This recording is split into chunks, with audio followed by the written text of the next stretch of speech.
19 साला शार्लेट मसीही मजहब की मानने वाली हैं, जिनका ताल्लुक फैसलाबाद से है, लेकिन ये अब लाहौर के इलाके मजंग में क्रिश्चियन ट्रू स्पिरिट के तहत चलने वाले शेल्टर होम में रहती हैं। शार्लेट इंजीनियर बनना चाहती थी, लेकिन अब मेकअप का काम सीख रही हैं। यहाँ पे हल्की से हम हाइड करके ना बालों की फ्रंट पे। वो बताती हैं कि उनकी हमसाई ने उन्हें बेहोश किया और किसी को फरोख्त कर दिया। इसी दौरान उनका मजहब तब्दील करके शादी कर दी गई। चाय पिलाई गई है तो उसके बाद मुझे कुछ पता नहीं चला।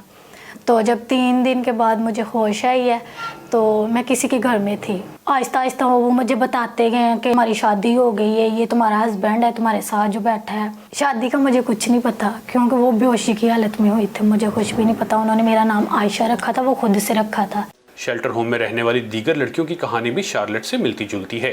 किसी का जबरी मजहब तब्दील किया गया तो किसी ने झांसे में आकर खुद मजहब तब्दील किया।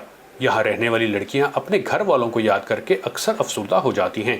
फोर्स कर रहे थे कि मुस्लिम हो जाओ, मैंने नहीं मानी, इस वजह से मुझे काफ़ी मारा है।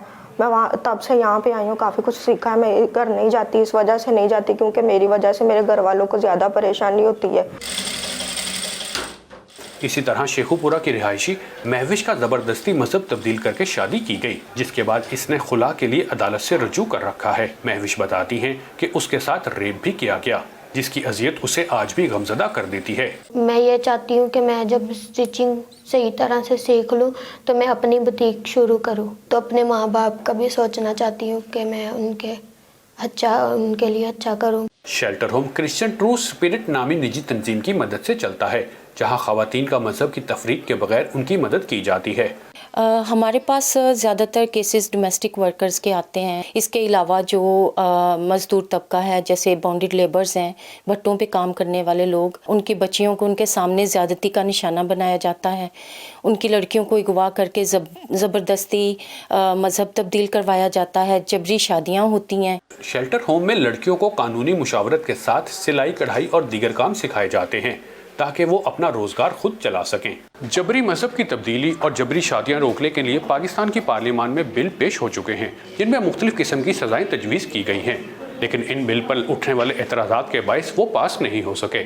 कानून बन जाने की सूरत में इनको रोकने में खासी मदद मिलेगी। CTS की दस्तावेज़ात के मुताबिक मसीही लड़कियों के मजहब की तब्दीली के ज़्यादातर केस शेखुपुरा, कसूर, गुजरांवाला और फैसलाबाद, जबकि हिंदू लड़कियों के केसेस हैदराबाद से रिपोर्ट होते हैं। समटाइम्स लड़कियों की अंडरस्टैंडिंग हो सकती है। 98% केसेस हैं वहाँ पर फोर्स्ड कन्वर्जन ही होती है और फोर्स्ड मैरिज होती है। हमने 2021 में 90 केसेस को सपोर्ट किया है, 2019 में 67 केसेस और 2020 में 90 केसेस। शेल्टर होम में लड़कियों को ज़हनी अजियत से निकालने के लिए काउंसलिंग भी की जाती है। 1, 2, 3, go. No. Ziaur Rahman, voice of America, Lahore.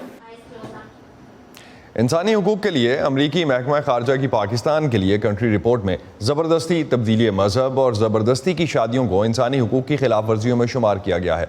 Pakistan में ज़बरदस्ती शादियों को रोकने के लिए कवानीन तो मौजूद हैं, लेकिन ऐसे केसेस अक्सर अदालतों तक नहीं पहुँच पाते, और अगर अदालतों तक चले भी जाते हैं तो अक्सर उनमें सज़ाएँ नहीं होती।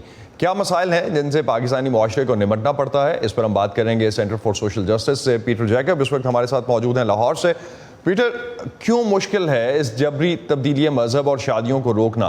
कानून नहीं है या अमल दरामद नहीं हो रहा? हुकूमत पाकिस्तान ने 2017 में ताज़ीरात पाकिस्तान में 2 जुराइम का इजाफा किया, 2 ऑफेंसेस, जिसमें जबरी निकाह यानी 16 साल, जहाँ पे प्रोविंशियल लेजिस्लेशन है, सिंध में 18 है, पंजाब में 16 है, लेकिन जो भी जहाँ पे भी कानून जो है वो मुकर्रर करता है हद, उसको जुर्म करार दिया गया सेक्शन 498A और 498B में।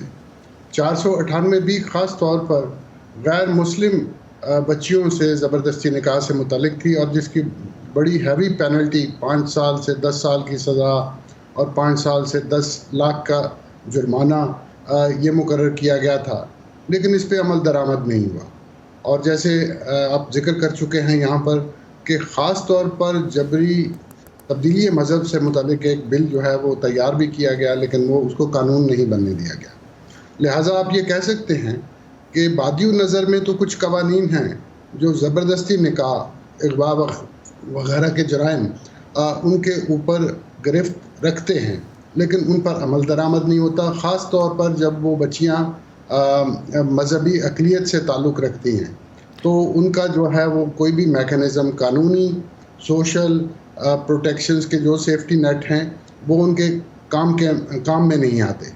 یہ جو بچیاں آپ نے دکھائی ہیں وہ چند ہیں اور وہ کچھ ہیں جن میں عدالتوں سے ریلیف مل جاتا ہے۔ تو پیٹر، آپ سمجھتے ہیں کہ یہ جو عمل درآمد آپ نے کہا کہ نہیں ہوتا، قانون موجود ہیں، عمل درآمد نہ ہونے کی ریزنز اگر آپ ہائی لائٹ کر سکیں کچھ تو؟ خاص طور پر یہ کہ ہماری جو انتظامی مشینری ہے اور نظام انصاف ہے اس کے اندر اس بات کو سمجھا نہیں جا رہا کہ کسی کم سن بچی اور وہ مذہبی اقلیت سے جب تعلق رکھتی ہے تو اس کے اوپر اس کی رائے کو متاثر کرنا اور اس کی رائے کو مینیپولیٹ کر لینا کتنا آسان ہے، ایک۔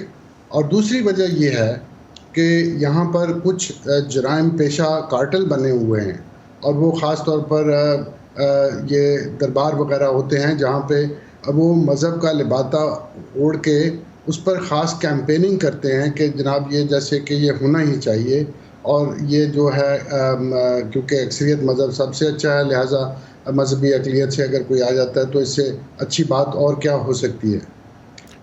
پیٹر، کئی حکومتیں ہم نے دیکھا آگے چلی گئیں لیکن یہ مسئلہ ابھی تک اپنی جگہ موجود ہے، چیلنجز ہیں اس حوالے سے، اور اگر جو قانون موجود ہیں ان کو مزید مؤثر کیسے کیا جا سکتا ہے کہ جن پہ عمل درآمد بھی ہو سکے؟